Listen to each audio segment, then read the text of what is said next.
One day, your phone will stop lighting up. The meetings will end. Your name will be said for the very last time. Between now and that day is your only chance to become who you were meant to be. Life is short not to scare you, but to free you. Free you to tell the truth, to love loudly, to act before you feel ready. If 1 year from today everything ended, what would you start now? Tonight, we strip away the noise. We choose what matters. We make a pact with time itself. Breathe in. Hand me your excuses. Let's go. Life has a way of lulling us into a trance. We wake up, scroll through our phones, race into routines, and let the days blur together as though we have an endless supply. We plan for later. We tell ourselves, one day, when I have more time, I'll really start living. But here's the truth one day. There will be no more time. And that thought isn't meant to paralyze you, it's meant to set you free. Don't think about it. Every breath you've ever taken is gone. Every single yesterday is buried in the ground of history. The only soil you have left to plant seeds is today, right now. This very moment. We live as if life is permanent, but it is temporary. We live as if time is infinite, but it is fragile. The clock is ticking not to scare you, but to remind you that the seconds slipping away are not enemies. They are invitations. Invitations to step up, to act, to speak truth, to love deeply, to do the thing you've been postponing until later, because later doesn't exist. And here's the promise of our time together. If you lean in, if you allow these words to break through your comfort zone, you will leave here not just with inspiration, but with clarity. You will walk away with courage to face the things you've been avoiding, and with practical steps to live deliberately in a world that constantly tempts you to drift. But first, I need you to imagine something. Imagine this is your last year on Earth, just one more set of seasons. How would you live differently? Would you finally forgive that person you've been holding a grudge against? Would you finally write that book, start that business, or take that trip you keep talking about? Would you tell people you love them instead of assuming they already know? Here's the sobering reality. None of us are guaranteed another year, another month, or even another day. The people you've admired, the icons, the friends you've lost, they all remind us of the same fact. Life is short, and yet, in the shortness lies the secret. In the brevity lies the beauty. It is the very fact that time is limited that gives it value. A diamond is precious not because it is indestructible, but because it is rare. And so is your life. So today, I want you to see your life with new eyes, not as a string of endless days, but as a once-in-a-life time opportunity. You don't get a second run at this. This isn't a dress rehearsal. This is your one performance, your one story, your one shot. And I know what you might be thinking, but I'm not ready.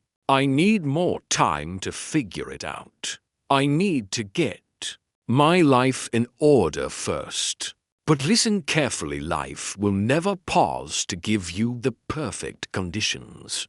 Waiting for readiness is waiting for eternity. The people who live fully are not the ones who wait until they feel prepared. They are the ones who start scared, who step out trembling, who embrace the uncertainty and move anyway.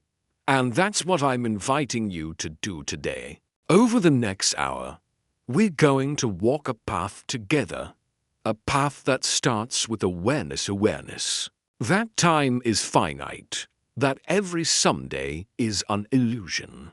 Then we'll uncover what truly matters, because if you don't know what matters most, you'll spend your precious days on what matters least. From there, we'll learn to prioritize ruthlessly, to act courageously, to love without hesitation, to design your days instead of drifting through them, and to reset quickly when you stumble. This isn't just motivation, it's transformation. Not hype, but clarity. Not noise, but direction. But before we move forward, I want you to feel something deeply. I want you to feel the weight of your life not as a burden, but as a gift. Out of billions of possibilities, here you are, breathing, listening, alive. Out of all the centuries in history, you were given this one. Out of all the chances in the universe, you got this one. Do you feel that? That's not random. That's not small. That is sacred. And if life is sacred, then wasting it is the greatest tragedy. So let's make a pact right here, right now, you and I. Let's agree that these next minutes will not be another block of background noise in your week. Let's agree that this will be the moment you draw a line in the sand and say, from here on, I refuse to drift. From here on, I choose to live. Because if life is short, then every moment matters, every word matters, every decision matters. And the story you write with your time, that is the legacy that will outlive you. There is a Latin phrase the ancient philosophers lived by, memento mori. It means, remember that you must die. At first, it sounds dark, almost depressing. Who wants to walk around thinking about death all the time? But the Stoics, the warriors, the wise men of the past, they understood something we often forget. Remembering that life will end doesn't strip life of meaning, it fills it with meaning. Memento mori is not an invitation to fear death, it's an invitation to live life fully. Think about it. When you know a candle will eventually burn out, you treasure the light while it lasts. When you realize summer will fade, you savor the warmth of the sun. When you remember that the people you love won't always be here, suddenly every laugh, every hug, every late-night conversation feels priceless. That's what memento mori does. It shocks you awake. It reminds you that every day is a gift that can't be repeated. Here's the reality. None of us knows how much time we have left. Some people have decades, others only days. And yet we all live as if the hourglass is overflowing with sand. We make plans for someday. We say, I'll do it later.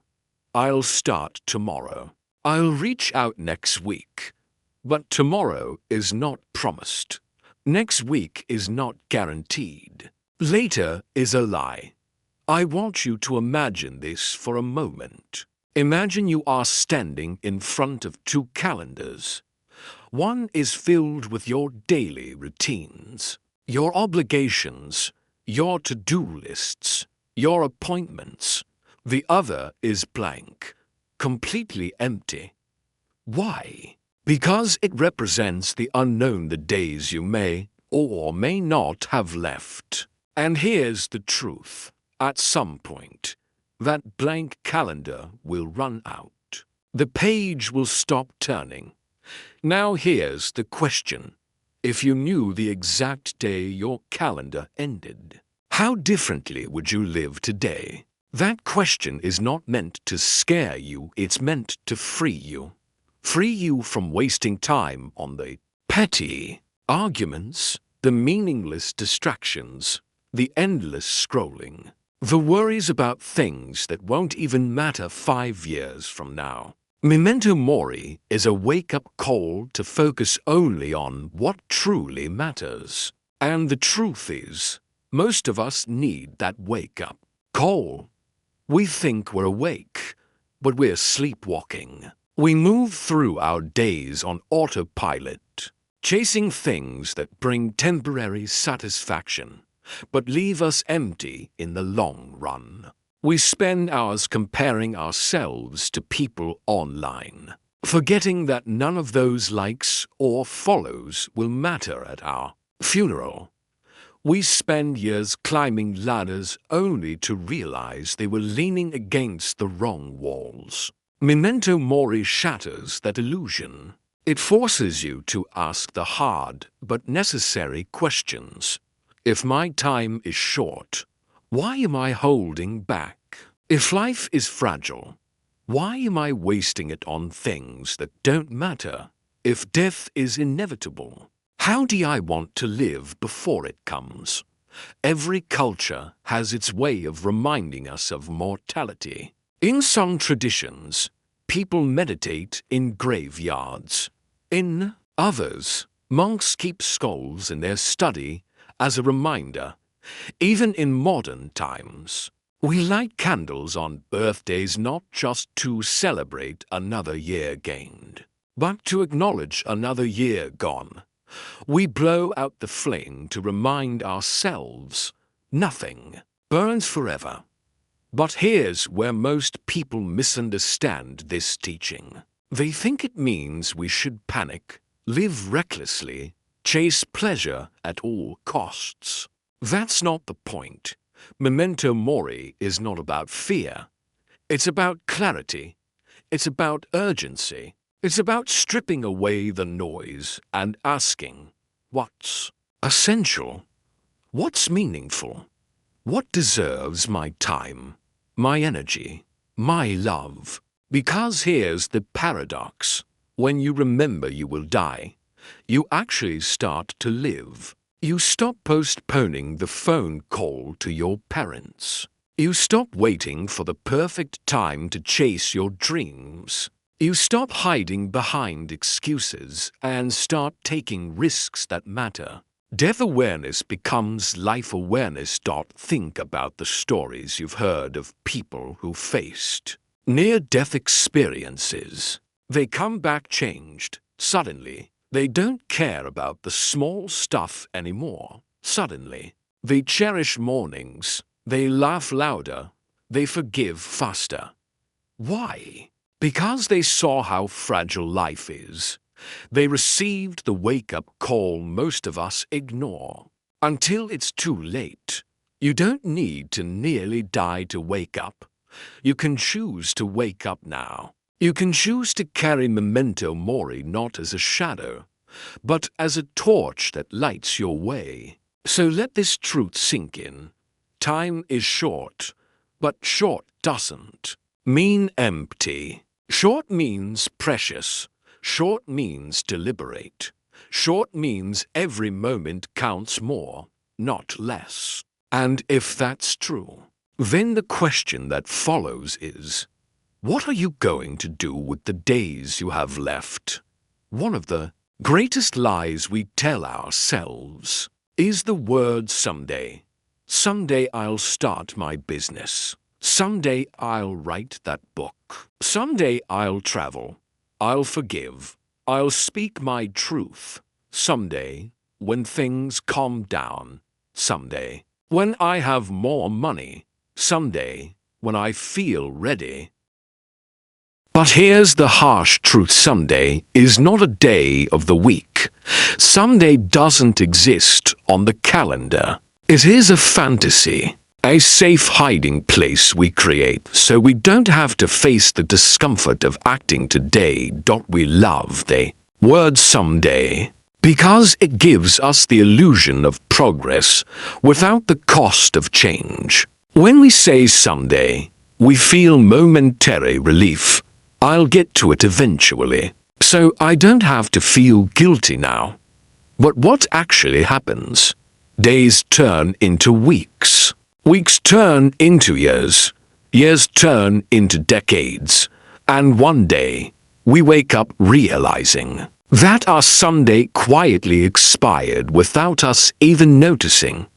I want you to really think about this. How many times in your life have you said, "I'll start tomorrow," and tomorrow never came? How many dreams are still sitting in your heart, collecting dust, because you kept pushing them off into a future that never arrived? Here's the brutal truth. Someday is the most dangerous word in the human language because it fools us into thinking we have time. And why do we cling to it? Fear. Fear of failure. Fear of judgment. Fear of stepping into the unknown. Saying someday lets us delay that fear. But here's the irony: while we're busy protecting ourselves from discomfort, time is quietly stealing our opportunities. Life is moving on without our permission. Don't think about the people you've admired, the artists, the leaders, the innovators. Do you think they waited until they felt perfectly ready? No. They acted when they were uncertain. They started before they had all the answers. They didn't wait for the stars to align, they moved. And the stars rearranged themselves around their movement. And here's the trap. We convince ourselves that delay is wisdom. We tell ourselves, "I'm being strategic. I'm being practical. I'm just waiting for the right time." But deep down, we know the truth. We're stalling. We're hiding. We're disguising fear as patience. Let me ask you something. If I handed you a piece of paper right now and told you to write down the top 3 dreams you've been postponing, what would you write? And then, what excuse would immediately come to mind? Be honest.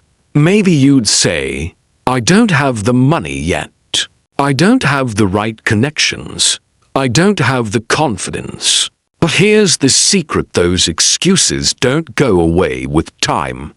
In fact, the longer you wait, the heavier they become. The only thing that shrinks them is action. And this is the heartbreaking part. Some people will carry their excuses all the way to their graves. Their book will never be written. Their song will never be sung. Their idea will never see the light of day. Not because they weren't capable, not because they weren't talented, but because they lived in the prison of someday. I don't want that for you. So let me reframe this for you. Imagine you are standing in front of a door labeled someday. You keep reaching for the handle, but when you grab it, it's locked. Why? Because the key doesn't exist. You will never open the door to someday. The only doors that exist are labeled today and now. And the beautiful thing is, when you step through the door of today, opportunities you never imagined start to appear. When you stop postponing, momentum builds, energy comes alive. The universe responds to movement. I want you to remember something powerful. Clarity doesn't come before action. It comes because of action. You don't wait to feel ready, you act. And readiness shows up along the way. That dream you've been putting on the shelf, it's not waiting for a better version of you. It's waiting for you to start right where you are, with what you have today. Because here's the truth. The cemetery is the richest place on earth. It's filled with unwritten books, unlaunched businesses, unsaid apologies, unexpressed love. Why? Because too many people traded their dreams for the word someday. I don't want you to add your gifts to that graveyard. I want you to break free from the trap I want you to realize that the only time you will ever have is this moment, right now. So the question is not, when will I start? The real question is, why not today? If life is short, then not everything can matter. And yet, most people live as if everything does. We try to do it all. We juggle endless responsibilities, chase countless goals, and say yes to every demand that comes our way. But here's the reality. When you say yes to everything, you're actually saying no to what matters most. There's a law in life we cannot escape. If everything is important, nothing is. Look around at your daily schedule. How much of it is filled with noise tasks that keep you busy but don't move you closer to the life you want? How many times have you ended a day exhausted, only to realize you didn't actually touch the things that mattered most to your heart? That is the trap of distraction. That is the cost of saying yes to too much. The truth is, greatness requires focus. Fulfillment requires clarity. And clarity requires ruthless prioritization. And don't think about the most successful, fulfilled people you know. They're not the ones who are doing 100 things at once. They're the ones who chose one thing, the thing that mattered most, and went all in. They poured their energy into it. And because of that, they built a life that had weight, depth, and meaning. But here's the problem. Most of us don't. If life is short, then one truth becomes impossible to ignore. Comfort is the slowest form of death. Comfort feels good in the moment, but it quietly suffocates potential. It convinces us to stay where it's safe, where it's predictable, where nothing hurts but nothing grows either. And the tragedy is this: most people will spend their lives not chasing their dreams, but protecting their comfort zones. But here's the paradox. Everything you want in life, growth, love, impact, meaning, sits on the other side of discomfort. The gap between who you are and who you want to become is not bridged by comfort, but by courage. And courage doesn't mean fearlessness. That's a myth. Courage means acting while afraid. It means feeling your heart race, your palms sweat, your voice shake, and stepping forward anyway. Because fear isn't the enemy. Fear is proof that you're alive, proof that you're pushing against the edge of your limits. Fear only becomes the enemy when it paralyzes you. But here's the mistake most people make. They wait for courage to arrive before they act.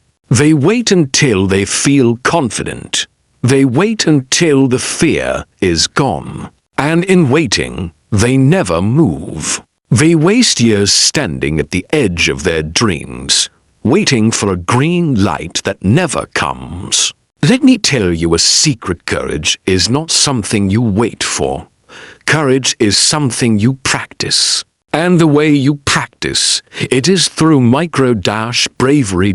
Micro-bravery means small acts of courage, repeated daily. It means choosing discomfort in little moments so you build the muscle for bigger ones. Just like lifting weights strengthens the body, small doses of bravery strengthen the soul.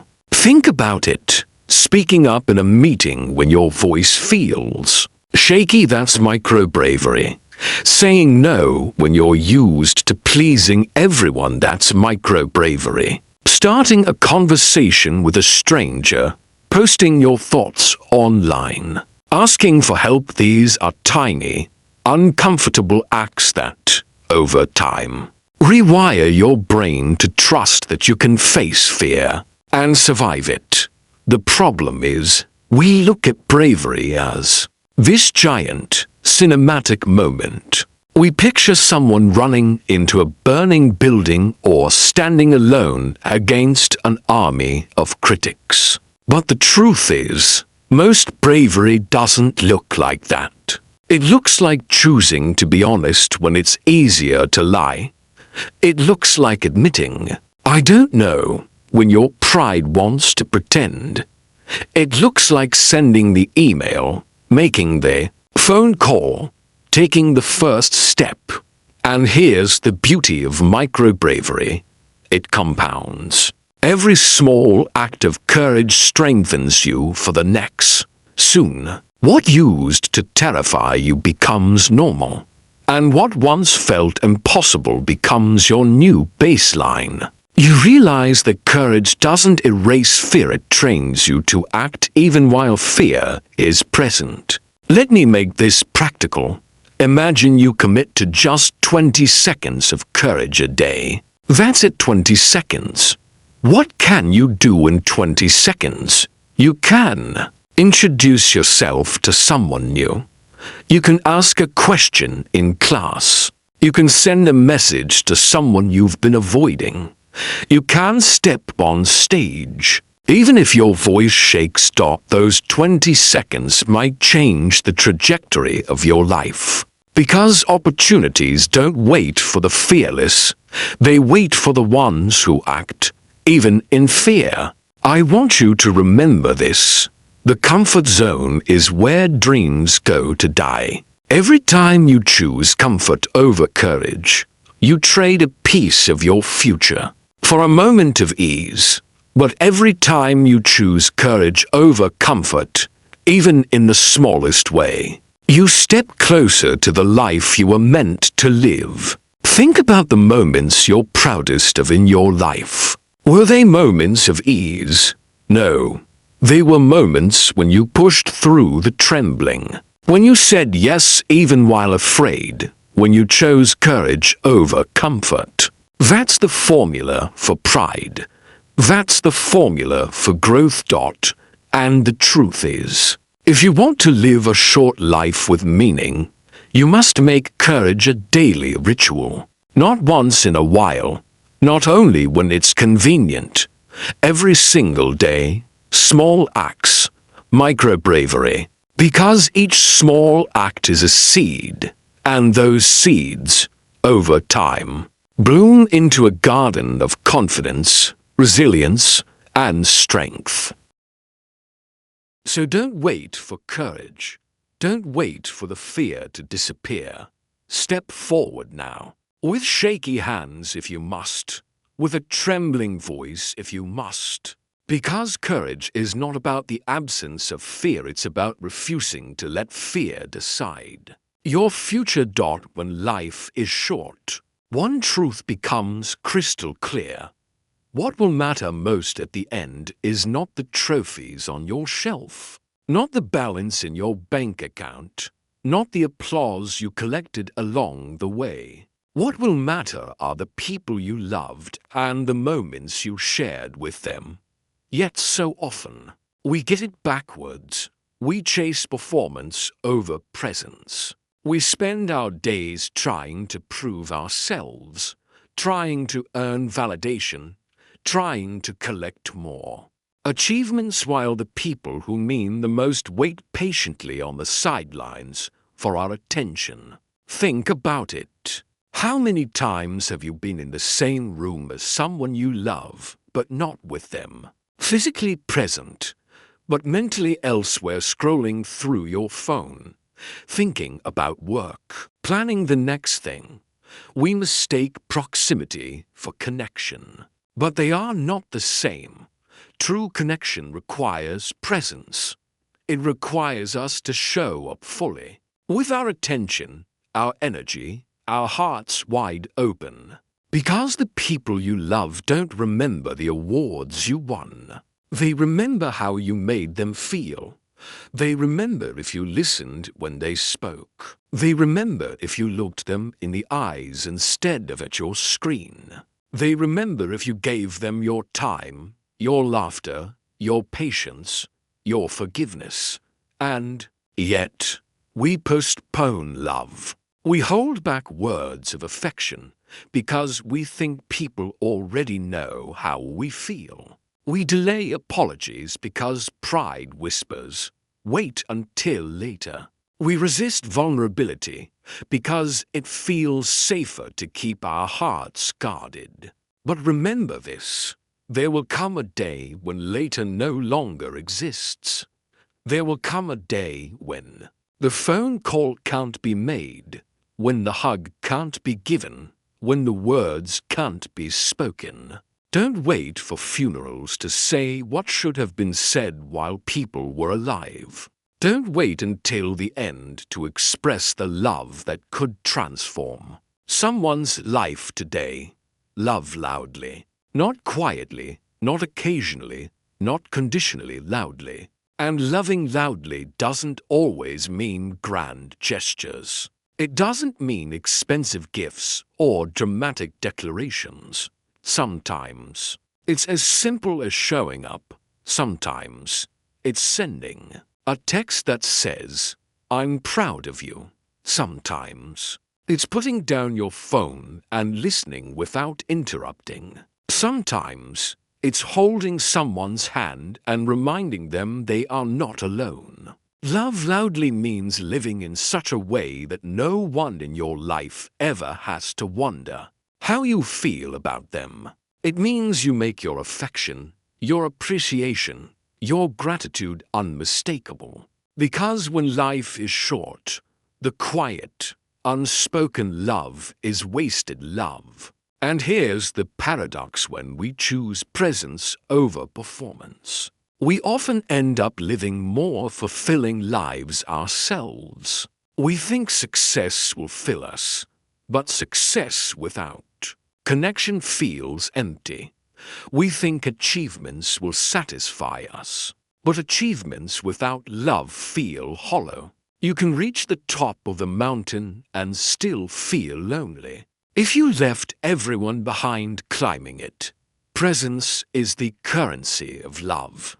It is the proof that someone matters to you, and presence is not measured in minutes, it's measured in attention. 5 minutes of undivided attention can mean more than 5 hours of half-distracted interaction. I want you to remember this. Nobody lies on their deathbed wishing they had spent more time in meetings, more hours scrolling social media, or more late nights at the office. What they wish for are more dinners with family, more conversations with friends, more moments of laughter, more time spent being fully alive with the people they loved. So here's a challenge for you. Look at your relationships. Ask yourself, am I loving loudly, or am I assuming they know how I feel? Think of the people who matter most and ask, if today were the last day, what words would I regret not saying? What hugs would I regret not giving? What apologies would I regret not making? And then don't wait.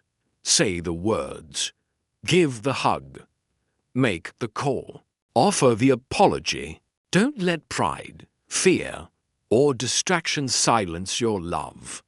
Because in the end, it won't matter how impressive you were, it will matter how present you were. Not how much you performed, but how much you loved.